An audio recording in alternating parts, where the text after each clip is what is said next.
¿Qué tal, estimados alumnos y estimadas alumnas? Espero que se encuentren muy bien, pues vamos a darle continuidad a los temas de filosofía y la clase de hoy va a ser muy importante. Antes de que inicie el tema que vamos a ver, quiero concluir el tema del video anterior porque al leer algunas de las tareas me di cuenta que, bueno, como que no entendieron cuál es la diferencia entre una emoción y un sentimiento. ¿Por qué sería tan importante la filosofía de David Hume, esto que se ha denominado emotivismo moral? Por una sencilla razón, porque a ustedes les piden que resuelvan estas famosas fichas Constrúyete, y sí, está bien que las realicen. Sin embargo, yo les preguntaría directamente, ¿ya saben diferenciar entre una emoción y un sentimiento? ¿Por qué tenemos que educarnos de manera emocional? Esta educación o este intento de educación que tenemos sobre las emociones realmente es significativo para nuestro proceso de aprendizaje.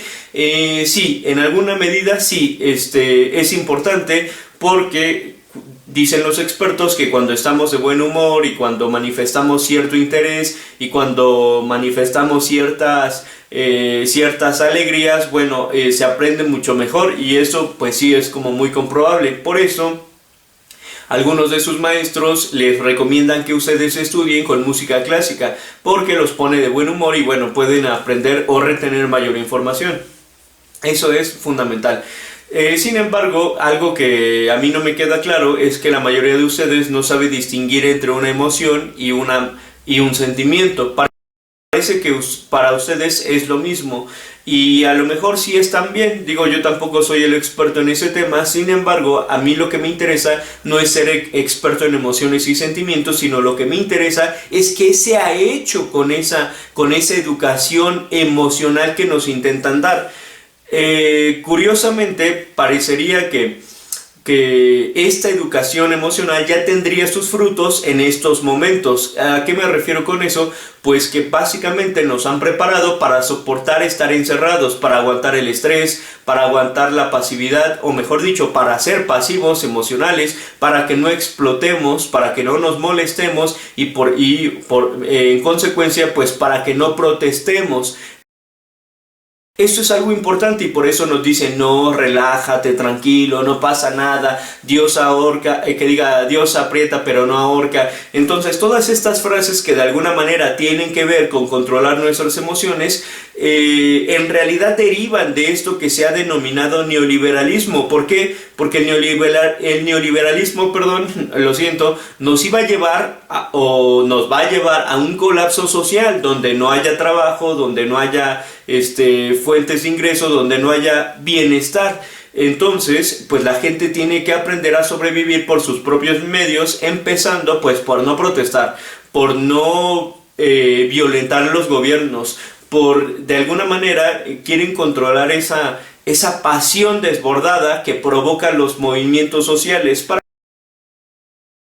qué? Pues para que se acaben los movimientos sociales también, para que ya les den una mala educación una mala educación o pésimos sectores de salud, y entonces nadie se moleste, nadie proteste, nadie cuestione. Entonces sí es muy importante la filosofía de David Hume en la actualidad, en la actualidad, por la sencilla razón de que sí hay que conocer nuestras emociones y sentimientos. Sí, en eso yo estoy de acuerdo. Sin embargo, ¿qué vamos a hacer con ello? ¿Por qué nos dicen que tenemos que ser resilientes? ¿Por qué nos dicen que debemos de ser tolerantes a la frustración? ¿Por qué nos dicen que debemos de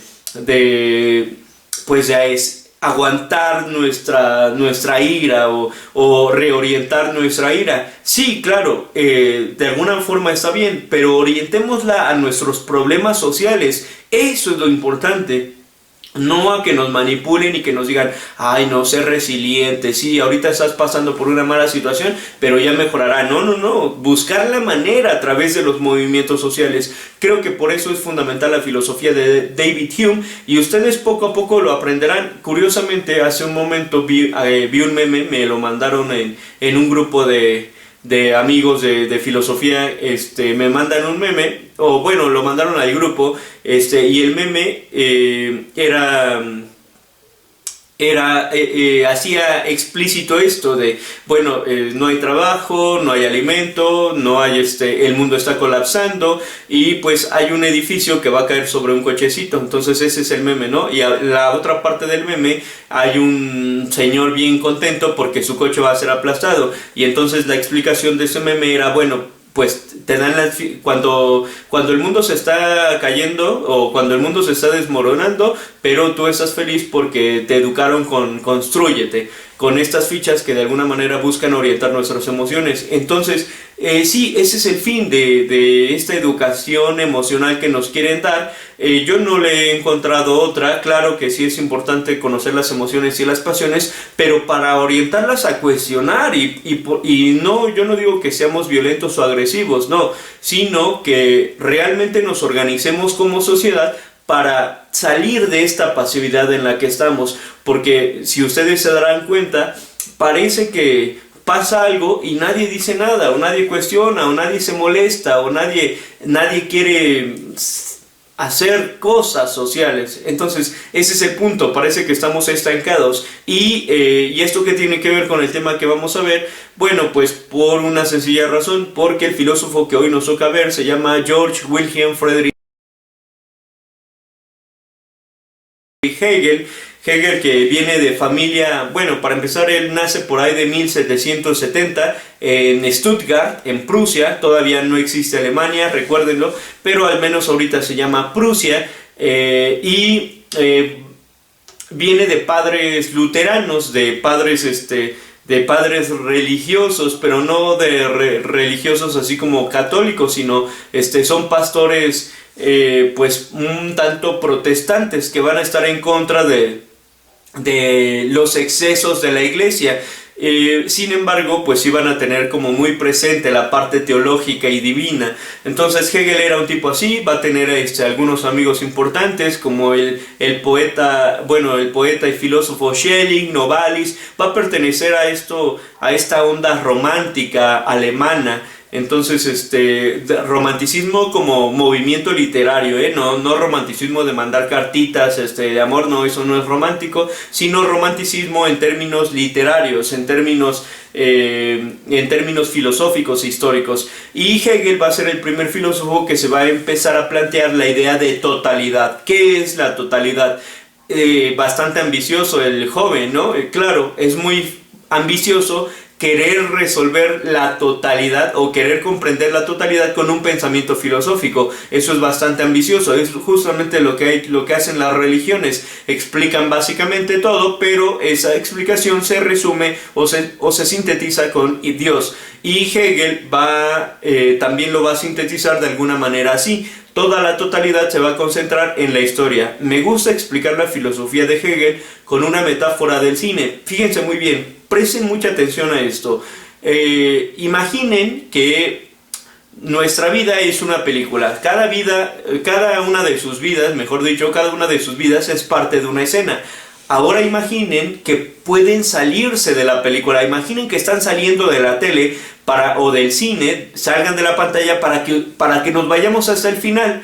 Y eso, justamente, jóvenes, es lo que Hegel va a denominar totalidad. Ese final de la película se llama totalidad. Y la película no es otra cosa más que la historia de la humanidad. Y entonces cada escena que contribuye a la película para llegar al final, pues en realidad no es más que la suma de subjetividades, la suma de individuos, la suma de colectividades que contribuyen a llegar a ese final. Hegel pensaba en esto que se llama progreso, porque básicamente le toca todo. Le tocan las revoluciones napoleónicas, las guerras napoleónicas, perdón, le toca la revolución industrial, le toca el auge del capitalismo en su más cruda expresión.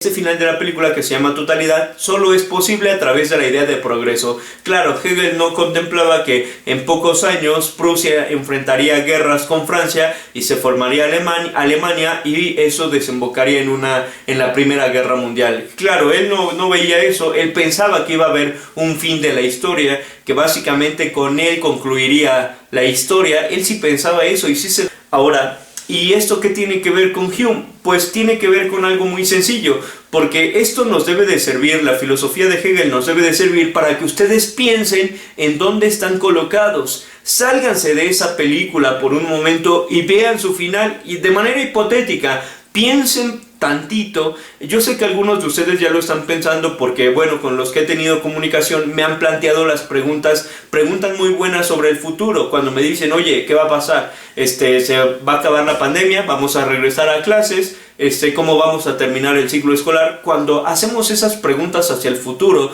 ya estamos cobrando conciencia histórica. Eso es importante.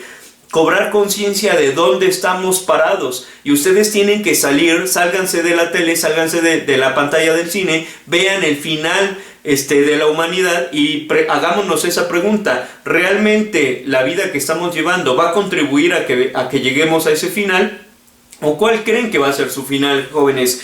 Resulta que dice Hegel que el motor de la historia, el motor que nos va a llevar a ese final, se llama dialéctica. Ese va a ser el concepto central en Hegel. La dialéctica es el motor de la historia. O sea, la dialéctica es esa cosa que hace que las cosas ocurran. Por ejemplo, la dialéctica hizo que yo sea ahorita así, que sea adulto, bueno, que sea así, ¿no? Pero la dialéctica se divide en tres momentos específicos. Por ejemplo, hay tres conceptos básicos que nos permiten entender la dialéctica: la tesis, la antítesis y la síntesis. Estos conceptos no son de Hegel, sino de un tipo llamado Fichte, pero Hegel se los va a apropiar para que entendamos bien a qué se refiere con Hegel con la dialéctica como motor de la historia. Pues resulta que yo fui bebé, fui niño y ahorita soy adulto. Justamente la tesis sería que hubo un momento de mi vida en que fui niño. La negación de la tesis se llama antítesis, y mi negación como niño fue mi niñez, como bebé fue mi niñez, y la negación de mi niñez es la adultez, la adultez. Y